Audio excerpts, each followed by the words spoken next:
Amelia perdió el oído a los 3 años. Los antibióticos le salvaron la vida, pero nunca más escuchó un sonido. De pequeño regañaban a Leonardo cuando intentaba expresarse con gestos y signos que inventaba por sí mismo. Sus padres pensaban que era perezoso y por eso no quería hablar. La abuela de un alumno sordo no soporta la idea de que su nieto hable el lenguaje de los signos. Tiene que hablar como yo, dice a la directora de la escuela. Todavía hay personas que se sienten avergonzadas de tener familiares sordos. Esta tarde, en Mitos de la Salud dialogamos sobre la sordera, con Vivian García y una voz autorizada de la logopedia en Holguín. Hola, muy buenas tardes. Bienvenidos a Mitos de la Salud, un programa donde se dan la mano la mente y el corazón. Es curioso cómo algunos conceptos se fijan en las personas y son muy difíciles de erradicar. Lo pude comprobar hace poco en una tertulia entre amigos, en el momento en que, para referirse a una importante actriz norteamericana, ganadora de un premio Oscar en su película Hijos de un Dios Menor, alguien la calificaba de una actriz sordomuda. Ahí mismo se me encendieron todas las alarmas y me di a la tarea de investigar sobre este tema. ¿Realmente es sordomuda? ¿Todos los sordos son mudos? Para esclarecer todas las interrogantes que hemos preparado para este programa, es un privilegio contar con la presencia de la doctora en ciencias Kenia Noguera Núñez. Buenas tardes y bienvenida. Buenas tardes. Qué gusto tenerla por acá. Usted es jefa de la disciplina de logopedia de la Universidad de Holguín y me da muchísimo placer tenerla nuevamente en nuestro programa. Gracias por la invitación. Existe en la población el criterio de que una persona sorda es muda y así lo llaman de diferentes maneras: sordo, sordomudo, los muditos, y hay quien le dice hasta tartamudos. ¿Cuál es el término o el concepto correcto? Sordo, sordomudo. ¿Cuál es la manera ideal para denominar a estas personas, Kenia? Bueno, como bien dices, durante muchos años y la educación de niños sordos e hipoacúsicos es una de las más atrayentes de la pedagogía especial y una de las más polémicas y de las más complejas por las implicaciones que tiene. Nosotros, desde el punto de vista pedagógico, definimos a los niños que tienen pérdidas auditivas como sordos e hipoacúsicos. Pero como bien has mencionado, se han denominado de diferentes maneras. Hay quien nos dice que son audimudos, sordastros. Se han dicho incluso que son niños con necesidades educativas especiales auditivas. A partir de 1978 comienza un movimiento de buscar términos menos segregacionistas y excluyentes. Y entonces cuando aparecen términos como el de necesidades educativas especiales, que habla acerca de los recursos y apoyos que necesitan todas las personas que tienen determinadas variaciones en su desarrollo. Así es como aparece el término de necesidades educativas especiales auditivas.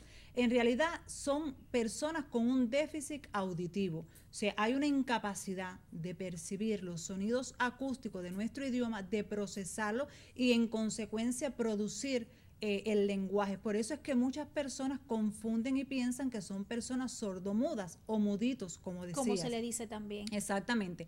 Desde el punto de vista conceptual, sordos se denominan aquellos que tienen pérdidas profundas o que tienen una apofosis, o sea que no hay resto auditivo.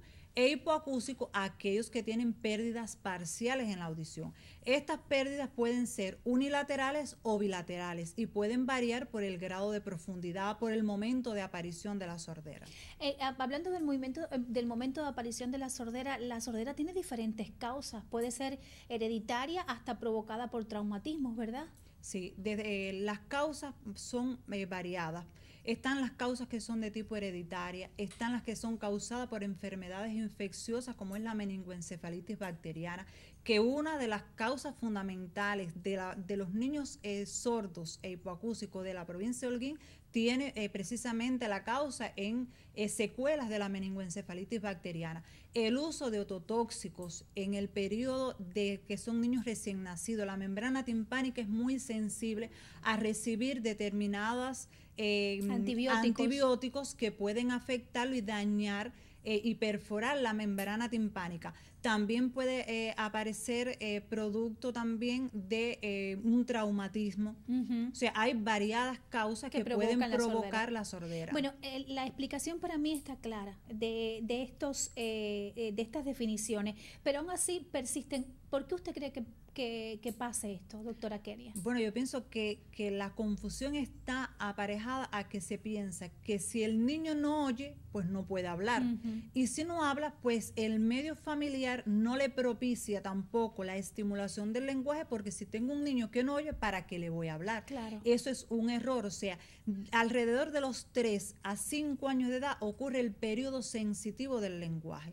Todo lo que nosotros podamos ofrecerle en materia de estimulación del lenguaje, aun cuando exista una pérdida auditiva, favorece el desarrollo del lenguaje. Y no solo es ese lenguaje expresivo, sino que el niño logre comprender el significado de las palabras, poder establecer irse formando un concepto de lo que significa una palabra es muy valioso para etapas posteriores, sobre todo cuando el niño comienza el proceso de aprendizaje de la lectoescritura, porque es que es lo que ocurre, Vivian.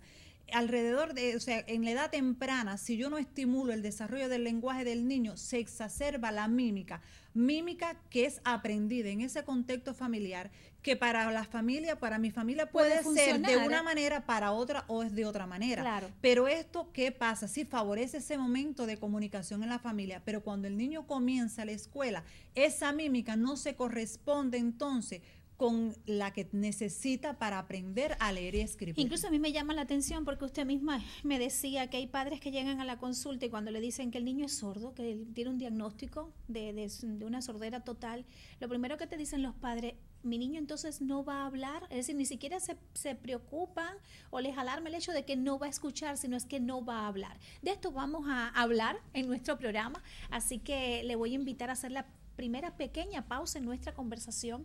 Les recuerdo que estamos en vivo, que tenemos el teléfono 24 42 19 68 y bueno, acá vamos a desentrañar un mito, una creencia. ¿Todos los sordos son mudos? Juan Gabriel está listo, así que buenas tardes.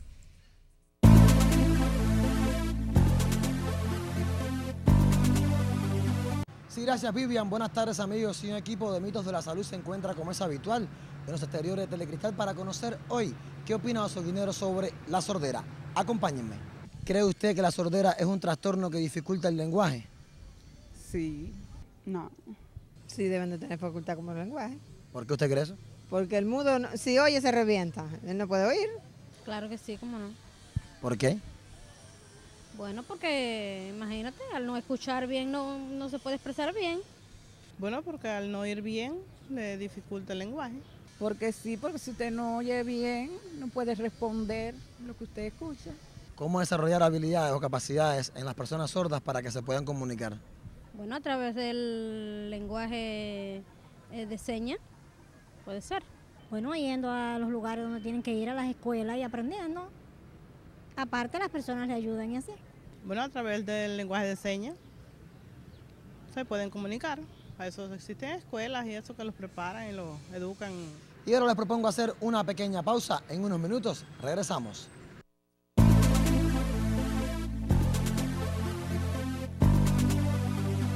Gracias, Juan, gracias. Te espero en breve. A ver, interesante, ¿verdad? Las opiniones. Sí, muy interesante y es bueno señalar algo que mencionaba una de las entrevistadas.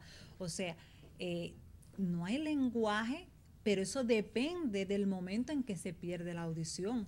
Porque si estamos hablando de un niño que tuvo una enfermedad, una meningo, a los 3 años ya el lenguaje venía formándose. Por lo tanto, ese lenguaje ya formado lo que hay es que continuarlo desarrollando. Pero si la pérdida de la audición ocurre antes de formar, o sea, el niño nació ya con esa pérdida auditiva, nosotros sí tenemos que contribuir a que el niño vaya aprendiendo el lenguaje, aun cuando él no lo pueda, a comprender desde el punto de vista receptivo el significado de las palabras. para que entonces pueda establecerse una comunicación. A ver, dificulta el lenguaje desde un punto de vista. Dificulta el lenguaje, hay retrasos del lenguaje, o sea, no hay ausencia del lenguaje, hay un retraso del lenguaje en los componentes fónico, léxico y gramatical. Han existido en ese mismo orden también hay quien dice que son niños dislálicos, nada que ver, el niño tiene un retraso del lenguaje que se va acumulando si nosotros no estimulamos ese proceso que está ocurriendo de formación y desarrollo del lenguaje. ¿Y de qué factores entonces depende el desarrollo del lenguaje del niño sordo? Mira, en primer lugar, el niño con déficit auditivo es un niño normal como otro niño, o sea, tiene una pérdida auditiva, pero su proceso de desarrollo ocurre acorde a las mismas etapas y las mismas leyes que el niño oyente. Por lo tanto, todo lo que ocurre en el niño oyente ocurre en el niño sordo. Ese mismo proceso, que en el caso del niño sordo se retrasan esos procesos y si nosotros no lo estimulamos, pues sencillamente se van acumulando. Para que ocurra el lenguaje se tiene que dar el proceso del mecanismo del lenguaje a partir de nosotros tenemos que tener condiciones anatómicas. Tenemos que tener esa parte central que está ubicada en el cerebro, es donde se procesa toda la información que nosotros recibimos a través del analizador auditivo, pero la respuesta en forma de lenguaje expresivo ocurre a través del aparato fonoarticulador, o sea, lo que es cuerdas vocales, lengua, paladar, diente, labio, o sea, todas las estructuras de la boca participan en ese proceso de ejecución del lenguaje. Hay una afectación del oído, pero no del aparato fonoarticulatorio. Claro. Entonces sí se puede estimular. Se puede estimular y la práctica educativa nos ha demostrado a nosotros hemos tenido niños sordos con sorderas profundas bilaterales, con un desarrollo del lenguaje maravilloso. Y hemos tenido niños hipoacúsicos que el lenguaje ha estado por debajo del desarrollo de esos niños sordos, porque ahí entra también otro factor que es la familia, el contexto familiar. Si nosotros excluimos al niño de las interacciones con otros coetáneos, o sea, con otros niños y con la propia familia, pues sencillamente, si usted no le estimula, el niño no está aprendiendo, se va a retrasar significativamente el lenguaje y no lo va a utilizar. Sin embargo, si yo asumo que mi niño es un niño como otro cualquiera y se intercambia con otros niños, le estimulo todo el lenguaje, pues entonces los resultados serán mucho más favorables que con el que no tuvo ese proceso. Vamos entonces a hacer otra pausa en la conversación y recibir a la colega Claudia Mara. Es momento para la sección Lo que su médico le explicaría si tuviera tiempo.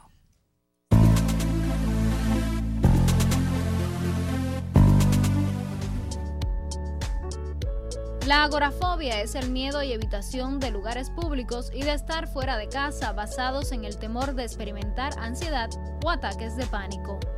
También puede considerarse como el miedo a estar en lugares o situaciones donde pueda ser difícil o embarazoso escapar o donde pueda resultar complicado disponer de ayuda en el caso de tener un ataque de este tipo. Existe una gran variedad de situaciones que las personas con agorafobia acaban evitando por las reacciones que desencadenan. Algunos ejemplos comunes son cines y teatros, supermercados, ascensores, viajar en transporte público, andar por la calle o quedarse solo en casa. Durante las crisis pueden aparecer síntomas como náuseas, sudor intenso, sensaciones extrañas en la cabeza, hormigueo en manos y pies, molestias estomacales y también una desagradable sensación de inestabilidad que suele interpretarse como crisis vertiginosa. Este trastorno tiene un mayor porcentaje de incidencia en pacientes mujeres que hombres, y entre un 1% y un 5% de la población ha desarrollado un episodio psicológico relacionado con la agorafobia durante su vida.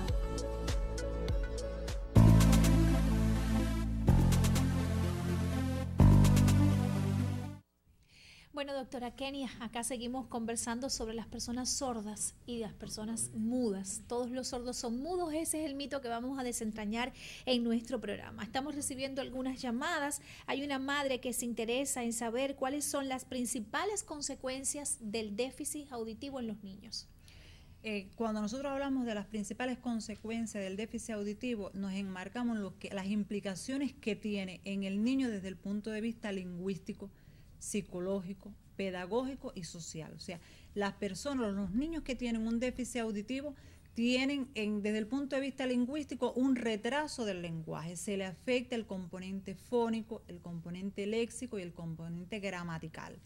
tienen voz tendiente a la voz aguda, voz chillona, Ajá. débil, no logran administrar correctamente el aire en función del habla, o sea, es como si se ahogaran a la hora de hablar.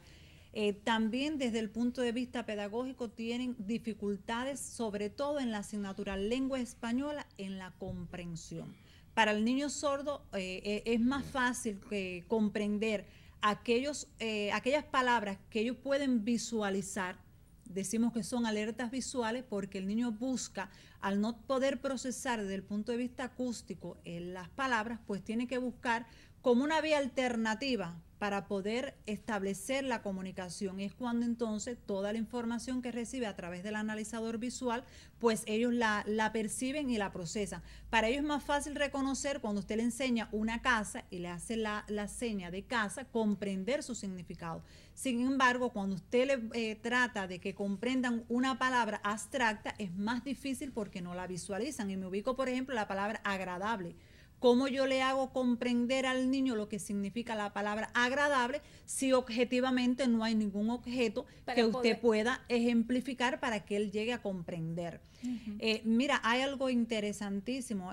Nuestro apóstol José Martí, que escribió tanto, en 1875 visita una escuela para niños sordos y él reconoce en ese entonces que el sistema más rápido de aprendizaje y de comunicación es el mímico.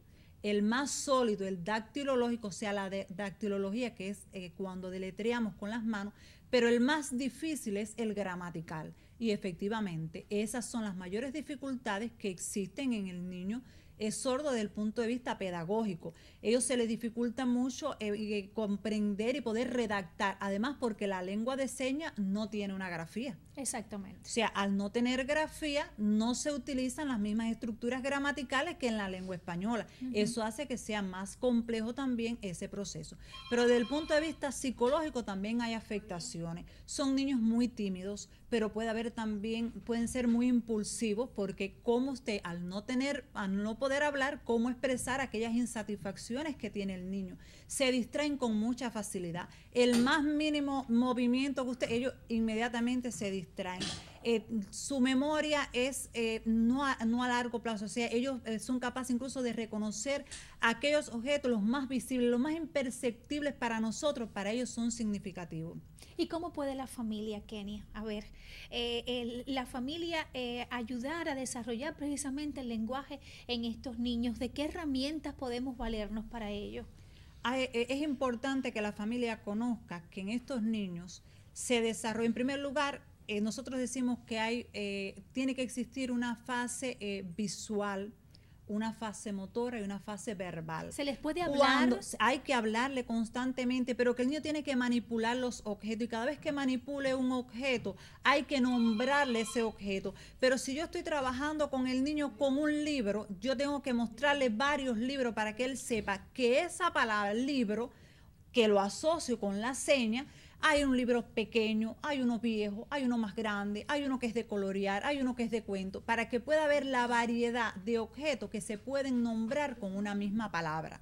Así pasa con todo, o sea, que ellos interactúen. Aquellas cosas que puedan ser, por ejemplo, la misma palabra agradable. ¿Cómo yo le voy a decir al niño algo agradable? Sencillamente busco, por ejemplo, una flor y algo que no tenga olor agradable para que puedan establecer una comparación en lo que es bueno, o sea, desde el punto de vista de aroma. Y para que entonces poderle enseñar y siempre decirle, aunque quizás el niño no pueda pronunciar la palabra con toda la fluidez y con toda la claridad, pero que el niño pueda comprender y tratar de pronunciar esa palabra es bueno. Incluso es controlarle a ellos, que ellos sientan las vibraciones, porque cuando el niño siente las vibraciones de la palabra, y usted primero, o sea, siempre tratando de buscar que él sienta primero las vibraciones cuando yo pronuncio la palabra y después tratar que él lo haga, las suyas, reconocer la suya y emitir esa voz que tienen. Ellos tienen voz, no con las mismas cualidades que las nuestras,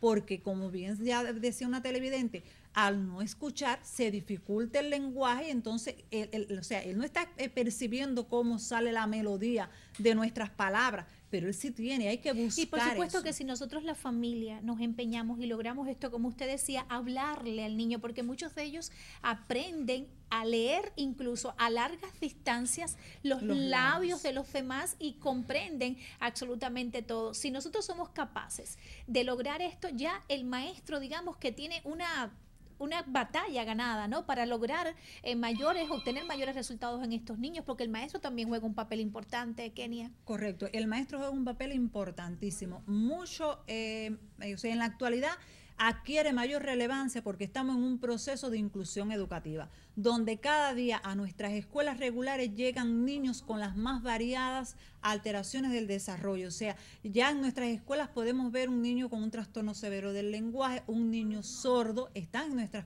escuelas regulares. Por lo tanto, el maestro debe conocer en primer lugar que siempre tiene que hablarle de frente al niño.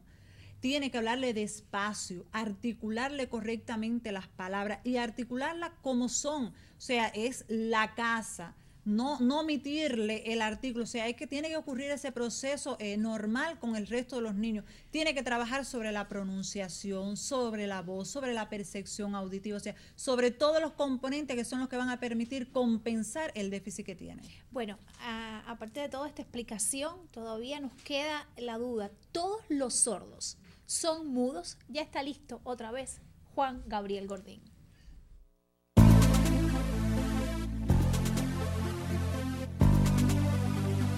Sí, gracias Vivian, saludos reiterados amigos. Y ahora les propongo conocer qué opina Ozoguinero sobre el mito del programa de hoy, sobre si las personas sordas son mudas. Acompáñenme. Ahora hay un mito que dice que todas las personas sordas son mudas. ¿Qué tú crees sobre eso? Puede ser. No, eso no es cierto, porque hay personas que son sordas y no son mudas. No, deben de ser mudas todas. Las personas sordas son mudas. Yo pienso que no. Hay muchas situaciones que pueden llevar a la sordera. Pero pueden hablar. El exceso de la música muy alta, todo eso hace daño. En la fábrica, en los distintos. No son mudas porque si ya ellos aprenden a comunicarse, ya ellos se comunican con las personas y no son mudas a pesar de que son sordas. Y así me despido por el día de hoy. A ustedes gracias y buenas tardes.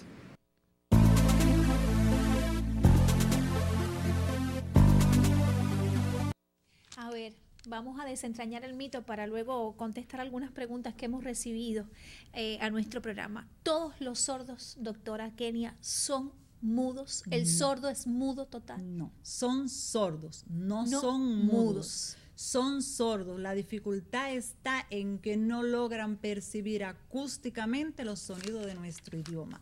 La consecuencia de que no pueden escuchar está en que les retrasa el lenguaje y si no se lo estimulamos, pues entonces no van a hablar. Pero si incluso adulto sordo, usted le hace que pronuncie una palabra, emite la voz. Esa melodía que nosotros estamos sacando, esa música que dan nuestras palabras, esa es la voz. Y entonces, si hay esa voz, no es mudo, es sordo. Es sordo, pero no mudo. Pero además, aun cuando no puedan utilizar tal vez el lenguaje verbal, existen muchísimas otras maneras para comunicarse, lo cual no lo silencia, ¿verdad? Están los sistemas alternativos de la comunicación, está la lengua de señas, está el dactilema, o sea, ellos además son maravillosos, hacen las cosas más increíbles que nosotros podamos imaginar. ¿Qué podemos hacer, Kenia, como entes sociales para ganar en cultura, para ganar en educación, en comprensión, en la convivencia con personas sordas? Mire, yo el otro día fui de una persona que me sugiere este tema en la calle, me declaraba que cuando un sordo busca trabajo, las posibilidades que tiene simplemente a veces de ser atendido, pues son nulas, casi no existen, y a mí me parece que eso no es correcto. Y el sordo también en ese momento me ofrecía una serie de explicaciones que la verdad no le alcanzaban los brazos para explicarme todas las cosas por las cuales él ha tenido que pasar. También pienso, por ejemplo, que a veces nos pueden asistir a un teatro, que no pueden ir a un concierto, no todo el tiempo tenemos intérpretes. Pienso también en el desarrollo cultural, intelectual de esas personas, porque no siempre se cuenta en las bibliotecas o en otros lugares con personas que dominen este lenguaje. ¿Qué sugerencia usted nos da, doctora, para ganar en educación y en cultura? Sí, yo pienso que lo principal que nosotros tenemos que saber es que estas personas pueden desarrollar una vida normal como el resto de las personas. Y tenemos que ofrecerle a ellos todas las posibilidades, porque además son personas que muy responsables para hacer determinados trabajos. Es cierto que no pueden escuchar, y como bien decía, no siempre pueden estar acompañados de un intérprete. Mucho más si nos ponemos a pensar que cada día aumenta el desarrollo científico y tecnológico con que cuenta la ciencia. Los propios implantes cocleares hablan a favor de que hay una recuperación auditiva, los propios equipos amplificadores de sonido. Y además tenemos que saber algo que es importante: el 90% de los niños sordos nacen de padres oyentes, viven en una comunidad eminentemente oyente. Entre ellos es importante comunicarse en lengua de señas, pero nosotros tenemos que saber que tenemos que estimular el lenguaje en ellos para que puedan, que no les pase eso, claro. O sea, que puedan establecer y además que nuestro país invierte importantes recursos en la educación de estos niños y niñas para luego cuando sean adultos se encuentren precisamente con la indolencia de otros seres humanos. Mire, me ha llamado o nos ha llamado Miriam Tamayo de Freire, dice: tengo un niño de 3 años que habla muy poco, ¿puede padecer de sordera o tener algún trastorno de tartamudez?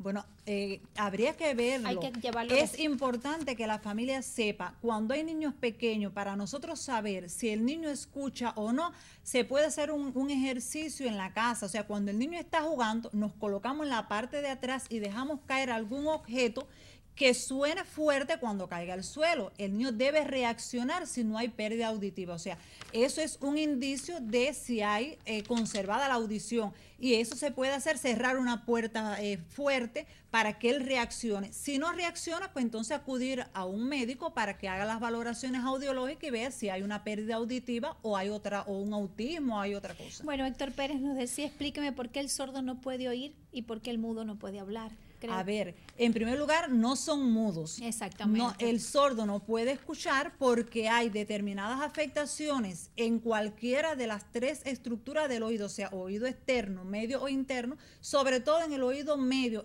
oído interno, que dificulta el paso de la onda sonora y hacer el procesamiento acústico que requiere. Y no puede hablar porque al no poder escuchar, si yo no estimulo el lenguaje, no tiene los recursos lingüísticos para poder expresar. Y quizás no puede hablar de manera de la palabra articulada, pero sí se puede comunicar.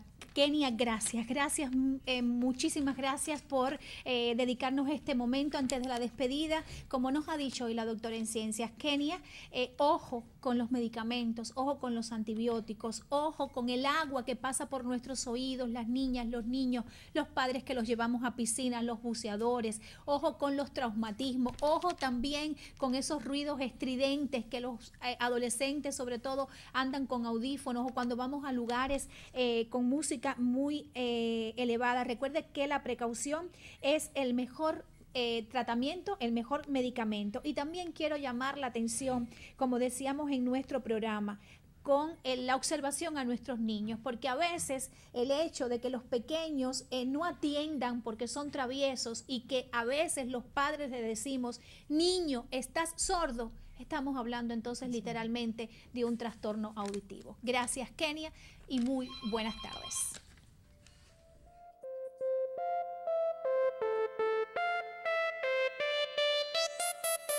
Próximamente, este espacio dialogará sobre las maneras de afrontar la ruptura sentimental. Espérelo en próximas emisiones de Mitos de la Salud, un programa donde se dan la mano mente y corazón.